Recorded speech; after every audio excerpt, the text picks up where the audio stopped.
Those were the days. Hey everyone, Justin Lee Harold here with another edition of Those Were the Days Extended. Today, I am actually taking you back to March 19th, 2013, when Brady proposed to Kristen, whom gladly accepted. And today, we are going to take a little trip down memory lane here for this couple, BRISTEN, as we affectionately call them, Brady and Kristen. This was okay.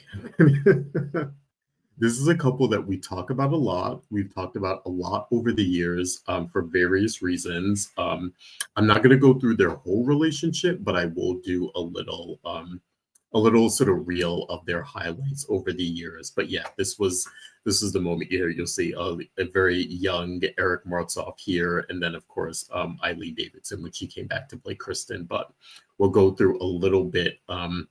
Of highlights of their incredibly interesting, I'll say, relationship over the last 10, 12, almost 13 years now, since Kristen came back into the fold. But yeah, I kind of want to start with how kind of crazy this pairing was. I think that this is one pairing that I can probably safely say caught everyone by surprise. Of course, remember Eileen returned in 2012.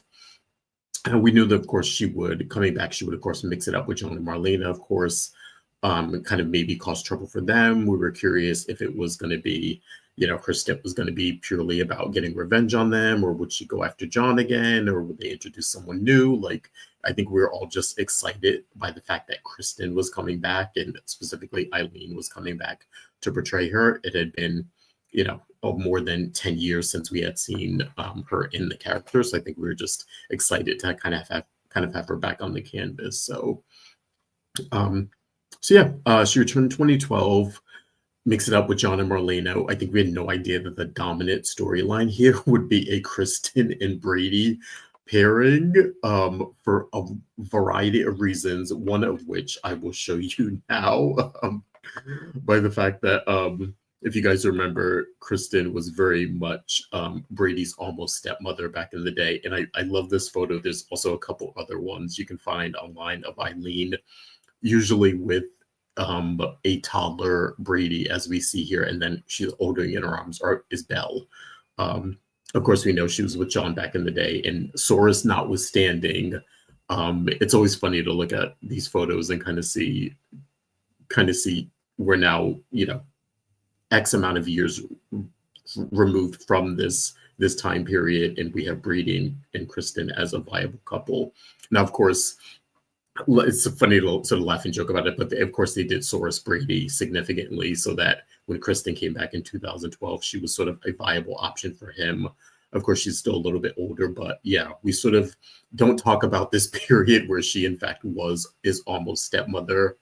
And he was very much, him and Belle were very much toddlers back then. So, but yeah, getting back to that timeline, I think that we saw Kristen's main focus was to get sort of back at John and Marlena, and what better way to do that was to sort of drive them crazy by seducing and dating Brady. And at the time, this was sort of her general scheme. I think when she came back, we were sort of wondering, is Kristen good now? Is she really up to her old tricks? We knew that when she came back, she had gone through some extensive therapy to deal with what she had gone through before, and then sort of being sold into slavery and that whole experience. So I think we were just, again, excited to see Eileen back. Didn't know where the direction this was going. We knew, of course, it would probably involve John and Marlena, but again, had no clue that we would be setting up this sort of weirdly toxic, interesting, addictive sort of pairing that we would get with Brady and Kristen from the years to follow.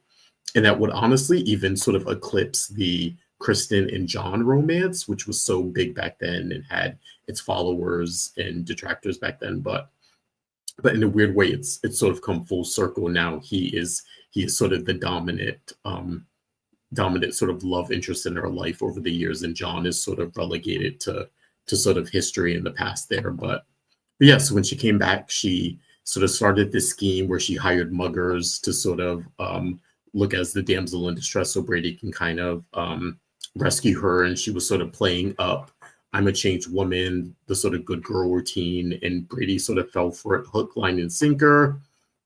We saw that they started a relationship. This, of course, caused immense problems with him and his parents, of course, John and Marlena. They sort of knew that Kristen was up to her old tricks again. They tried to warn Brady. He definitely did not listen and wanted to pursue Kristen, and just sort of fell for her kind of head over heels here. And what we got was something that really interesting that happened. I think again, we did not know that Kristen and Brady would sort of be the dominant sort of factor or storyline when Eileen came back. But what they did in a weird way is again, they put them together. They sort of had Marlena sort of kill their wedding here. Let me go back a little bit. One of the ways that John and Marlena were going to sort of stop Kristen was the idea was that to show her or catch her in the act of sort of being devious and mischievous and sort of bring it to Brady. John sort of came up with this scheme on his own that the best way to do that was for him to come on to Kristen, seduce her, and then for Brady to sort of catch them in bed together. Of course, his idea was that it wouldn't go that far, and Brady would sort of catch them in the act before it went that far.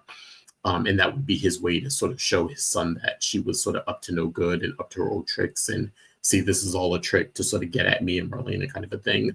Marlena was vehemently against that. She did not want that. So John was sort of stuck between a rock and a hard place there, thinking that this was the only way to protect his son. On the eve of Brady and Kristen's wedding, John shows up. He tries to seduce Kristen, but lo and behold, she actually turns him away because she has developed real feelings for Brady and actually wants him and genuinely has no interest in John. So that was sort of an interesting twist there, because I think along the whole time we were wondering, is this real? How far is she going to take this? Is she actually going to marry Brady or sort of humiliate him at the wedding kind of a thing? So John's plan completely failed. Kristen, rejected him, told him to get out. She wanted his son Brady. She was going to marry him the next day. What happened is Marlena comes into the mix with her own plan, and she shows Brady basically evidence that Kristen had set up the muggings and was kind of up to her old tricks again, and that he couldn't trust her. Brady leaves her at the altar. That was sort of the end for them at that point. And then Kristen turns around and does something that sort of reignites this whole war between her and John. She actually goes to Marlena, tells Marlena that John did in fact come over the night before, try to seduce her, and she rejected him. And what happens now is interesting. If you guys remember that Marlena, furious over what John did, sees it as sort of an act of incredible betrayal. She actually leaves him and divorces John at this point. If you guys remember, this was Marlene and John had been going back and forth, I think, for a while about the best way to handle this Brady situation. And John was vehement against, his plan to sort of expose Kristen, and Marlene was against it. It was causing trouble in their own marriage. But so in this weird sort of roundabout way, Kristen sort of got more than she bargained for. I think she wanted to sort of infuriate and cause trouble with John and Marlena, but not actually break them up. That wasn't the plan. But she actually did that, and Marlena actually filed for divorce and actually divorced John over this. And this was a point of the show, if you remember, where Drake Hogestyn had left for a little bit, sort of significant amount of time, smaller time over the course of his tenure, but a sort of big chunk of time he had left the show. So that was a storyline there that Marlena basically left him and divorced him over this. This sort of next iteration of Kristen and Brady, but Kristen basically held bet on wanting Marlena to pay, even though she was divorcing John. That wasn't enough payback. She felt like she had lost basically the love of her life in Brady, so it was all at war at this point. So she decided to go after another one of her sons, this time newly arrived in town, Mr. Father Eric. So her plan was to basically she was going to drug him and then take advantage of Eric and basically videotape the encounter and edit it to make it look like Eric was a willing participant, which is crazy in and of itself. All this to sort of get at Marlena. But in the midst of this, Brady learns the truth that Kristen actually turned down John on the eve of their last wedding, and that she really did love him. He sort of forgave her, and then they're back on in a relationship, and they're planning sort of for wedding number 2. Now, what happens is Marlena inadvertently reveals the video footage of Kristen and Eric at Brady's wedding. And this is that scene here. If you remember, we have, of course, James Scott as EJ. We have Sammy in the mix, part of the wedding party. We have Eric, of course, marrying Brady and Kristen. And then this was the moment when it sort of played on the screen, and Kristen and Eric sort of, open mouth there about what they were watching. Marlena, too, because she had actually no idea that what she was revealing was this weird pseudo sexual assault / sex tape of Kristen and her son. She was sort of tricked into it by Victor. So yeah, Marlena reveals the footage during ceremony, causing Kristen to basically free Salem because she does not want to get arrested. And Brady sort of with, this is 2 times now he feel like he's been duped by this woman. So he actually turns to drugs and alcohol, which again causes a downward spiral for him. So this is just, again, another and more evidence of how toxic this relationship is. I'm actually surprised they kept going with it from here. I thought that, routinely this would have maybe been the end of the Brady and Kristen saga, but no, there is much more. This next iteration, which is probably, excuse me, the most important and what sort of took their relationship to a whole new level, is Brady and Kristen as parents to Rachel Black, of course. After Kristen's last attempt to get Brady, which included stealing Teresa's fetus and giving birth to Christopher Demira, who we later find out is taken back in and changed to Tate Black. Kristen's latest scheme, as she was back from the dead, was basically impersonating Nicole by wearing the infamous mask. We all remember that storyline, that Dr. Rolfe had created this mask that allowed Kristen to look like anyone she wanted to. So she ran around Salem, primarily impersonating Nicole, but also impersonating a few other people along the way, but specifically Nicole. She kind of comes back as Nicole. She reignites a relationship with Brady. She sleeps with him. And of course, the infamous scene where she actually is unmasked by none other than John here.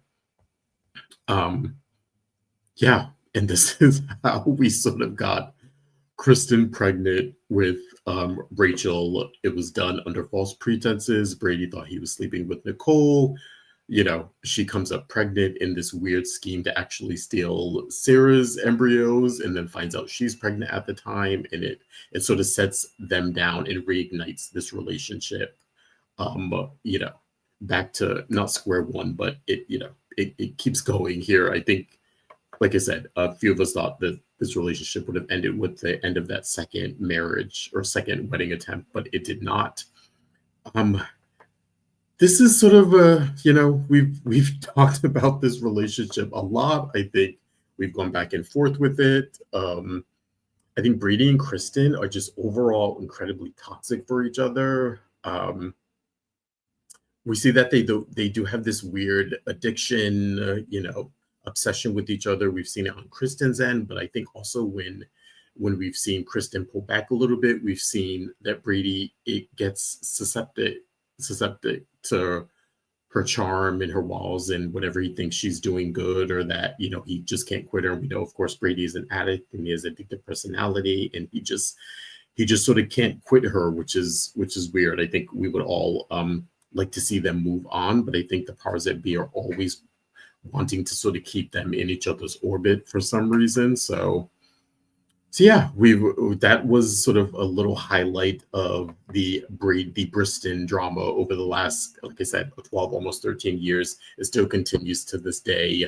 Who knows if Brady and Kristen will end up together? Who knows if they're destined to be the love of each other's lives? But like I said, I think we'd like to see them with other people for a while, but it doesn't seem like the powers that be are interested in that. They sort of like to keep them in each other's orbit, even if they're not a couple at the moment. So we'll see. Fingers crossed they work it out, or we get some new pairings for this couple. But yeah, that was a little walk down memory lane of some of the highlights of the infamous sort of toxic, addictive relationship known as BRISTEN, Brady and Kristen. So Thanks, everyone. That was another episode of this week's Those Are the Days. See you next time. Bye. Those were